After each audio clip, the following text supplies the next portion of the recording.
வணக்கம். இது நமது அரிசி, நமது பாரம்பரியம். இன்னைக்கு நம்ம பார்க்க போறது தமிழகத்தின் மிக பழமையான பாரம்பரிய அரிசியோட ரெசிபி தான் பார்க்க போறோம். அதுக்கு ஆத்தூர் கிச்சடி சம்பா புழுங்கல் 4 கப், கிச்சடி சம்பா பச்சை 1 கப், 4 to 5 hours ஊற வச்சு எடுத்துக்கலாம். 1 கப் ஃபுல்லா வெள்ளை உளுந்த பருப்பை 1 hour ஊற வச்சு இரண்டையும் தனித்தனியா அரைச்சு இந்த மாவை 7 to 8 hours புளிக்க வச்சு இட்லி ஊற்றினால் இட்லி சாஃப்டா அருமையா இருக்கும். தோசை ஊற்றி குழந்தைங்களுக்கு கொடுத்து பாருங்க, வேற லெவல் டேஸ்ட் இருக்கும். எங்க வீட்டு 2K கிட்ஸ் ஒயிட் தோசைனா கிச்சடி சம்பா தோசையான்னு கேட்டு வாங்கி சாப்பிடுவாங்க. ட்ரை பண்ணி பாருங்க.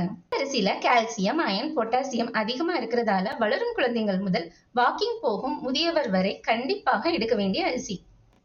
இது உடல் மற்றும் தசை வளர்ச்சிக்கும் மூளையை சுறுசுறுப்புடன் வைத்துக் கொள்ள பெரிதும் உதவுகிறது. முக்கியமாக காலை உணவாக எடுக்கும் போது பசி உணர்வே இருக்காது. ஜங்க் ஃபுட் சாப்பிட்ற தாட்டும் இருக்காது. உங்க பாக்கெட் மணியும் நீங்க சேவ் பண்ணலாம். இந்த அரிசியை 15 மினிட்ஸ் ஊற வச்சு 20 to 25 மினிட்ஸ் வேக வச்சு வடிச்சு சாதமாக தொடர்ந்து எடுக்கும் போது சர்க்கரை நோய் நம்ம பக்கம் வரவே வராது. ஏன்னா இதுல கிளைசமிக் இண்டெக்ஸ் வேல்யூ கம்மியா இருப்பதால் ரத்தத்தில் உள்ள சர்க்கரை லெவலை கட்டுப்பாட்டில் வைக்கக்கூடிய அரிசி.